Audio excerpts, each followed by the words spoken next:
Hello again, everyone. It's good to see you once again, and thanks for joining us for this Friday's edition of Alaska Weather. I'm Dave Percy, a meteorologist with the National Weather Service, and I'll be hosting today's show on this 11th day of June 2021. Up first, hazardous weather graphic. Well, there's no hazardous weather forecast anywhere, no watches, warnings, or advisories. Kind of a perfect weekend in that regard coming up across the state. No big storms that will affect the area at all, being the month of June. And so it looks like a pretty storm-free weekend, definitely warning, watch, and advisory-free. And so moving on to the satellite imagery, you can see starting out with a fair amount of sunshine, central eastern interior, and then the afternoon queue with the due to the heating popping up in the central and eastern interior that developed into some shower activity. Which moved into Fairbanks, Nenana during the afternoon, here mid-afternoon, and brought about 0.15 of an inch, so wetting rain plus to both of those locations with the showers. Winds kicked up about 25 miles an hour in gusts with the showers at Fairbanks. And a fair amount of rain up to Susitna Glacier recorded half an inch of precipitation, falling in about a 4-hour period this afternoon. Some showers have developed along the eastern Alaska Range, but also some isolated showers over the northern southeast coast. Juneau, 100th of an inch, Angoon, light rain showers this afternoon in both locations, 300ths of an inch at Angoon. But it was mostly sunny, central and southern panhandles. You can see a lot of clearing along the coast and off the coast into Dixon Entrance, with the shower activity mostly up toward the north. Out over the Bering Sea, you can see a bright band there just east of the Pribilofs extending up to St. Lawrence Island, Nunivak Island. Some of that does extend to St. Lawrence Island, but a lot of clouds out there. A few breaks, sun breaks, you can see right on the Aleutian chain. Looks like Atka, Adak, seeing some sunshine this afternoon, as well as Shimmy and Attu, but socked in with clouds for the Fox Islands, and especially the north side of the Alaska Peninsula, Bristol Bay area. Mostly sunny skies, south central Alaska. Copper River Basin, warm spot in the state, was at Chitina this afternoon, 74 degrees, and that followed by Chalk-Itzik with 73 degrees at 3 p.m. this afternoon. Contrast that with a chilly July 10th afternoon reading of the 32 at Cape Lisburne, and I believe Point Lay was at 34 degrees. Otherwise, you can see the clouds slowly developing, and by any time from now into the evening, could see any one of the taller clouds could develop into a scattered thunderstorm over the central eastern interior, especially the mountainous terrain.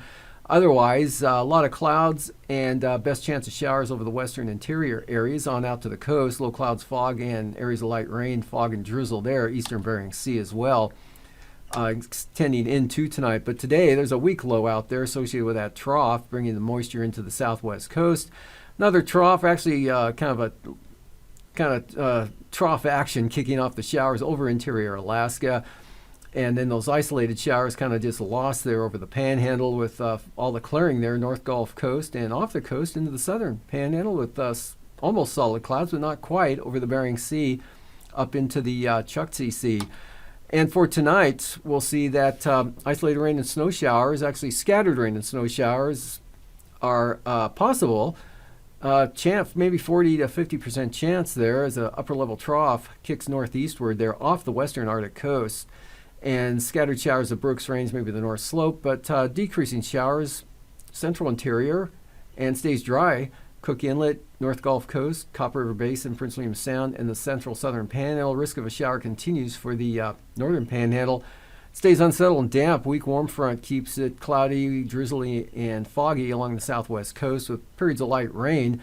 And then for tomorrow, again, scattered thunderstorms again possible. Most of the sun occurring during the before noon hours, and then with the building clouds will increase, shower activity increases, as well as the chance of thunderstorms. Talkeetna Mountains, eastern Alaska Range, 40-mile country up to just north of Eagle. Scattered showers of the Arctic coast and the Brooks Range. Some clearing possible for the north slope. And the interior, again, 60s to lower to mid-70s. Again, temperatures much like today. Still a chance of showers in the Panhandle. Bering Sea, southern Bering Sea Aleutians looking good under weak ridging. Chance of rain, fog, and drizzle for the Pribilofs. And for Sunday, we've got, again, same pattern. Most of the sunshine will be during the morning before noon hours up in the central interior, especially the east side there. And then the late afternoon and evenings will be showery with scattered thunderstorms. Winds will be light, but a couple systems bringing rain and an increase in the winds. Fox Island, southern Bering Sea, southeast Bering Sea, and then the one near St. Lawrence Island. Periods of rain, south winds possibly gusting 25, maybe 30 miles an hour at most across St. Lawrence Island, with that pushing in toward the coast. Lows for tonight, lower 30s for the Arctic coast there, with upper 30s to mid 40s for the Brooks Range. 40s to lower 50s, central interior. 40s, southern Alaska. 40s for the Panhandle, and lower to mid 40s for the Aleutians and Bering Sea. Highs tomorrow back into the 70s, mid 70s, maybe upper 70s again, including the Susitna Valley, Copper River Basin, day like today, lower to mid 70s. Kenai Peninsula will be a few locations away from the inlet, pushing 70 degrees in the afternoon. Seward has forecast high 69. 59 at Kodiak, otherwise 40s and lower 50s everywhere else except upper 30s, central Arctic coast. And then the lows for Sunday morning, lower 30s again, near or just either side of the frost point there for the Arctic coast, into the north slope, but 40s to lower 50s for the remainder of the state, but mostly 40s, southern Alaska, Aleutians lower to mid 40s, and the Panhandle. And then the highs back into the 70s, maybe pushing 80 for the Yukon Flats there, Chukchitik, Fort Yukon area. And mid-70s possible to upper 70s for the Susitna Valley, Kenai Peninsula, and lower 60s a little more prevalent for the southeast coast. And now, aviation weather around Alaska. Traffic for Saturday morning, IFR western central Arctic coast on down through the Bering Strait, across St. Lawrence Island, Nunivak Island, the Pribilofs, all of the southwest coast, Yukon-Kuskokwim Delta coastline, into Bristol Bay, north shore of the Alaska Peninsula, and from Adak westward to Shimianatu. Otherwise, Atka and the Fox Islands, marginal VFR, VFR Kodiak Island, and some marginal VFR up across Iliamna Lake and into the central western Alaska range. Interior VFR, some marginal VFR, eastern North Gulf Coast, into Elfin Cove, Glacier Bay, Lynn Canal, and some marginal VFR eastern Arctic coast. Otherwise, for the afternoon, for Saturday afternoon, we've got IFR a little farther east there into the eastern Beaufort Sea coast, but toward Kaktovik Barter Island, VFR for the afternoon. Interior Alaska, VFR, North Slope all the way down to the Prince William Sound area, Kodiak Island, and then marginal VFR hugging the southwest coast, Bristol Bay, with IFR off the coast of the Alaska Peninsula, north of Adak and Atka, but from Chitka to Attu Island, St. Lawrence Island, Pribilofs, IFR, and right along the coast of the, as I mentioned, for the Arctic coast. And Lynn Canal, Glacier Bay, Elfin Cove, marginal VFR, VFR, the southern three quarters of the Panhandle. And then for Sunday morning, pretty much VFR for the southeast coast, marginal VFR for the southern Kenai Peninsula, Prince William Sound, North Gulf Coast, IFR covering the Bering Sea to Nikolsky, and then marginal for Unalaska, Dutch Harbor. VFR, though, Western Alaska Peninsula, looks like False Pass, King Cove, maybe Cold Bay, with the IFR covering the coastal areas of Bristol Bay and the offshore zones there, and some IFR right along the Arctic coast. And for the afternoon on Sunday, solid VFR. Another good day over the interior, and really from the Arctic coast all the way down to Kodiak Island. Prince William Sound, though, marginal VFR holding in place, as well as the North Gulf Coast, but VFR for the Panhandle, VFR for Bristol Bay, and a lot of IFR over the Bering Sea and the Aleutians. And for Anaktuvik, VFR tomorrow, Adigan, VFR. And for Lake Clark Merrill, starting out a little marginal, becoming VFR, probably before noontime, rainy VFR, and windy, same forecast, pretty good VFR, either approach all day long. Isabel, risk of a thunderstorm, otherwise looking at VFR, any showers will be of the VFR variety at the cloud bases anyway. And for the Mentasta zone, just a risk of an isolated thunderstorm, but it'll be VFR flying through both passes, north and south. Chanita, VFR. and Portage also VFR. Chilcoot and White, marginal. And for the freezing levels, 8,000 feet over the eastern North Gulf Coast, Yakutat, and 6 to 8,000 feet over the Panhandle, 6 to 8,000 over the eastern interior, and then northern Bering Sea, or the Chukchi Sea, 2,000 feet, St. Lawrence Island, 4,000, but 10 to 12,000 feet there, warmer air definitely over the western central Aleutians. And for icing, band pushing eastward into the west central interior to western Kodiak Island, Bristol Bay, Liamna Lake there, becoming more expansive as you head northwest, covering the north slope, and some areas of light to isolated moderate or mixed icing possible for the Panhandle, 10,000 feet and up. So that kind of puts it even above the freezing level there. So pretty high up for that icing. And taking a look at the jet stream. Upper level low, southern Cook Inlet tomorrow, north to northwest flow, maybe up to 60 knots across the Alaska Peninsula, 80 knots west northwesterlies there for the central Aleutians, and then 90 knots south of that low over the Russian Far East for the 9,000 foot winds. At this elevation, that low is a little farther to the east, and westerlies 45 knots across the central Bering, westerly flow that splits as it approaches the coast, with one weaker branch diving southeast and another one sweeping northward across the Seward Peninsula. And 3,000 feet looking pretty light except for the Bering Sea, 40 knot winds with that low center out there, light everywhere else, translating to no turbulence expected anywhere in the state. Could be some maybe for the Pribilofs, backing up, looking at that 40 knot wind there coming very close to Pribilof. I could be maybe, could be some moderate chop there. Otherwise, looking pretty turbulence free for the remainder of the state, so pretty smooth flying. And after the marine forecast, or after the break, I'll be back with the marine forecasts.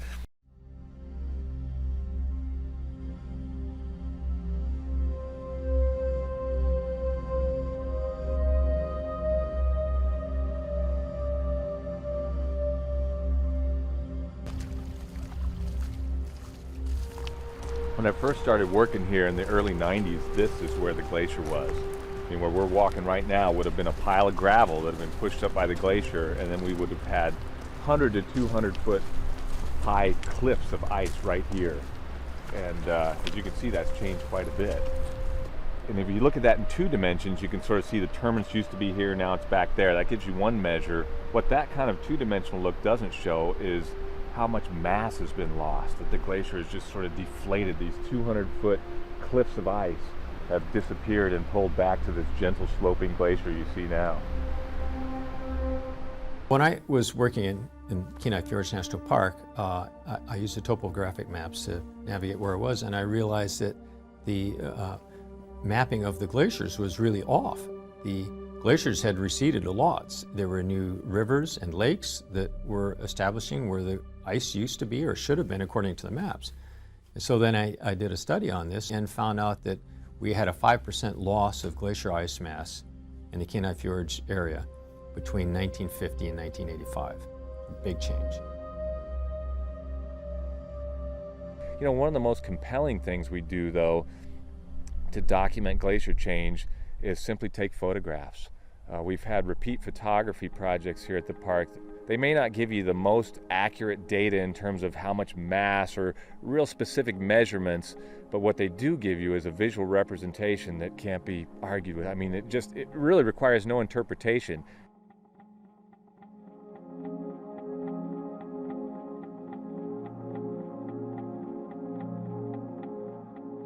Understanding what's happening, understanding these processes, and possibly being able to predict what's going to happen in the future is the best that we can do, and that requires science and research. There's considerable research on climate change in Alaska. The most significant, I would say right now, is the Natural Resources Inventory and Monitoring Program, which is looking at change across a wide variety of vital signs or indicators. Kenai Fjords National Park is actually a pretty good representation of what's going on globally with regards to glacier ice retreat. There have been studies showing that mountain glaciers are retreating all over the planet. There are probably well over 90% of the glaciers are in retreat status. There are a few that are advancing, and some are holding their terminus point. But The Kenai Fjords, the tidewater glaciers are retreating more dramatically, but even the land-based glaciers in the terminus positions are retreating. It's pretty common for all the mountain glaciers. The big mountain glaciers in Wrangell St. Elias National Park, they're mostly in retreat too. We're really entering an interesting phase where what we call the cryosphere, the ice on the planet, is melting. You know, in the more immediate past, it's clear that since the Pleistocene, glaciers have been retreating. So the idea that glaciers retreat is nothing, is no revelation. They've been retreating from across North America for the last 10,000 years. What appears to have changed and what has people's attention is the rate at which they're retreating. In the case of Exit Glacier, you know, we have scientists who've been looking at it. We have evidence that the glaciers left behind, where we can track that retreat for about the last 200 years. And we can say with confidence that in the last decade, that rate has increased. Terminus mapping is a great way to map a small portion of the ice field. We come out twice a year and we use a GPS to walk the edge of the terminus and map the farthest extent of Exit Glacier. And that allows us to see what type of changes are occurring over the winter accumulation period and the summer ablation period. With that data, that can help us as we witness these changes within the ice field, we can hopefully be able to correlate that with the weather data that we have. You know, when you look at an ice field that's 750 square miles, when you look at a glacier that towers hundreds of feet high, you get a sense of permanence. You think these things are massive, they're somehow a permanent sort of feature, and yet in a very short period of time, in a matter of a couple of decades, we've seen dramatic change in those things.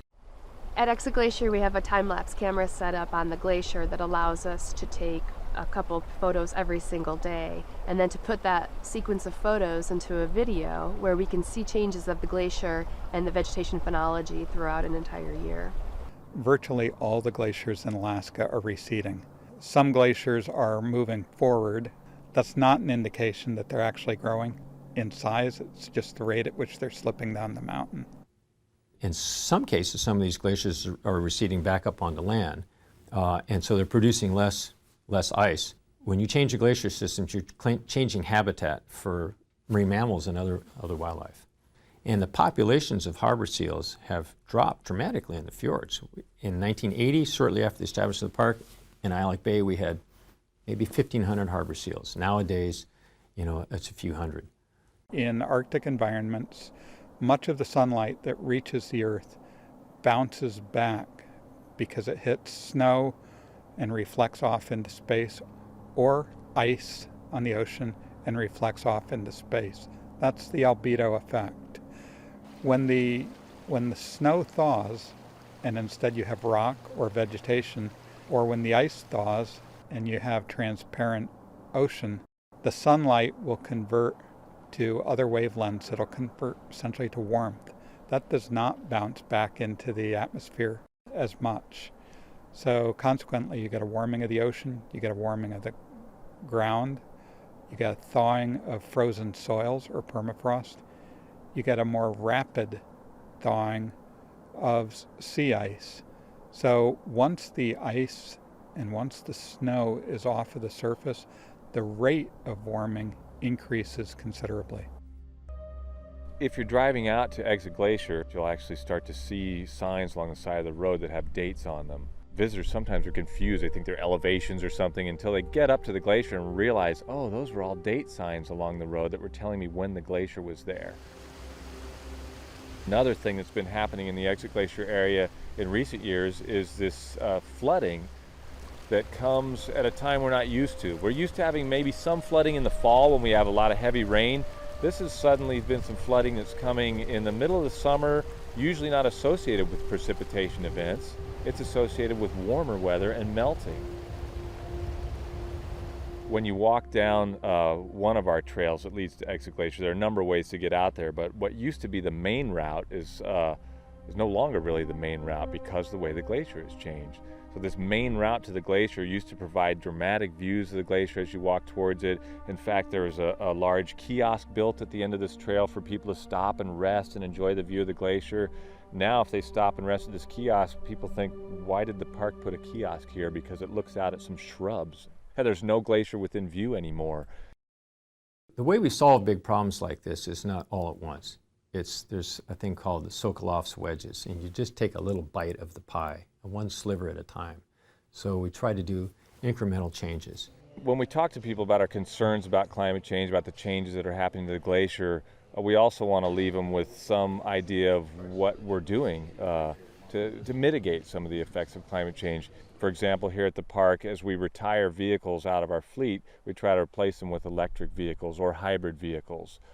We've done things like at the Exit Glacier Nature Center, helping to sort of experiment and install a cutting-edge fuel cell, as opposed to running some traditional power source out there that relies on some sort of more greenhouse-producing gas. My main hope for the future is that people get the message that the planet is changing fairly rapidly in places, particularly places like Kenai Fjords National Park, and that it is, we think, there's good evidence it's a result of atmospheric changes, which are measured in terms of human inputs into the atmosphere. The rapid rate at which these glaciers are changing now offers us the opportunity to talk about this place as a way of looking into the future. In a lot of parts of the country, climate change issues are a little more subtle, and we can point here and say, look how fast this is changing. This is what the future holds for perhaps a lot of us and a lot of the planet as climate continues to change. I'm optimistic that people and nature will adapt to change, but my expectation is that change will occur. Time will tell.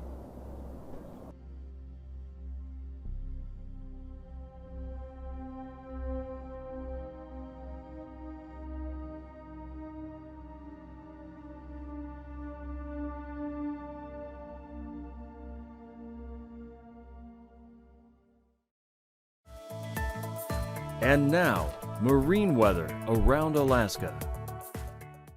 Welcome back. Looking at today's sea ice analysis, not a lot of change there. Maybe some thinner areas starting to show up.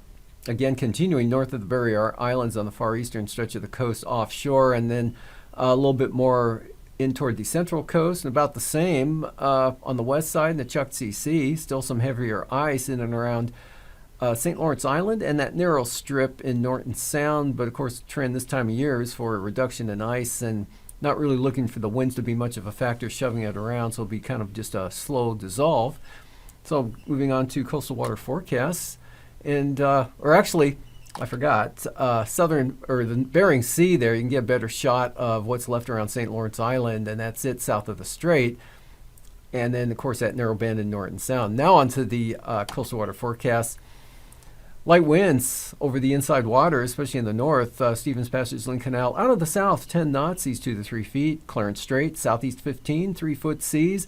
Variable winds at 10 knots along the central and south coast, with seas around 7 feet. Southeast 15 knots with 8-foot seas on the north coast. And then for Sunday, northwest 10 to 15 knot winds for the north coast, and north 10 to 15 knots. Seas 5 feet, the entire stretch of the coastline.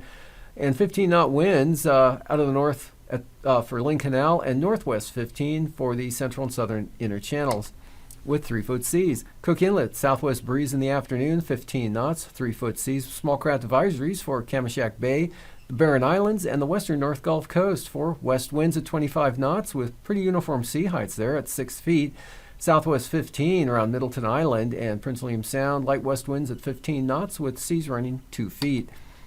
Outlook for Sunday, variable to west breezes at 10 knots for Prince William Sound with pretty slight seas, and the North Gulf Coast, west-southwest at 10 with 5-foot seas. Light winds for the Barren Islands, southwest at 10 knots, seas 4 feet. Kamishak Bay, southwest 15, and the strongest winds will be found on Sunday for Cook Inlet in these zones. For 20-knot winds, southern Cook Inlet south, and north of the Forelands they'll be southwest. And then for Kodiak Island, southwest winds 20 knots, seas 6 feet for Saturday. Bristol Bay, west at 15. West-southwest 15 to 20 knots for the Alaska Peninsula, about sums it up. And then west 15 knots from Sitkinak to Castle Cape. Outlook for Sunday, Variable 2 south winds at 10 knots, so pretty well laid down windwise for Kodiak Island, Bristol Bay, and from Sitkinak to Castle Cape, all south at 10, 3 to 5 foot seas, but small craft advisories for the Alaska Peninsula, south to southeast winds at 25 knots with 3 to 6 foot seas. On Alaska Island, southwest wind 15 to 20 knots tomorrow. Mac Island, east-southeast at 15 to 20. Adak and Atka, east 15 to 20. East 15, Amchitka Island. Kiska, Shimi, and Attu, southwest at 20. And then for the day on Sunday, let's see, Shimia to Kiska, north winds 15 knots, 4 foot seas. Not too bad for Amchitka area there. Northwest at 15, Adak and Atka. Southerlies at 10 knots, or 10 to 15 knots, with 3 to 5 foot seas. And a little bit of a pickup in the winds there for the Fox Islands. Looks like southeast 25 to 30 knots. That's good for small craft advisories with seas running 6 to 8 feet. And for the southwest coast, south to southwest breeze at 10 knots, 4 to 5 foot seas. Southwest 15 for the Pribilof, south 15 for St. Matthew Island. East winds at 10 knots for Norton Sound, turn northeast for St. Lawrence Island. And for the day on Sunday, Norton Sound, southeast winds 15 knots, St. Lawrence Island south at 15, 15 to 20 knot south winds along the Yukon-Kuskokwim Delta coast, Nunivak Island, and small craft advisors, St. Lawrence Island southwest at 25, southeast winds 20 knots for the Pribilofs with 4 foot seas. Arctic coast tomorrow, northeast breeze 10 knots. Cape Thompson to Cape Beaufort, northeast at 15, and then 10 knots from Cape Thompson to Wales out of the north. Outlook for Sunday, not a lot of change. Northeast at 10, eastern Beaufort Sea coast, east at 15 on the central coast, northeast 15 for the west side down to Cape Thompson, then shave 5 knots off of that from Cape Thompson to Wales.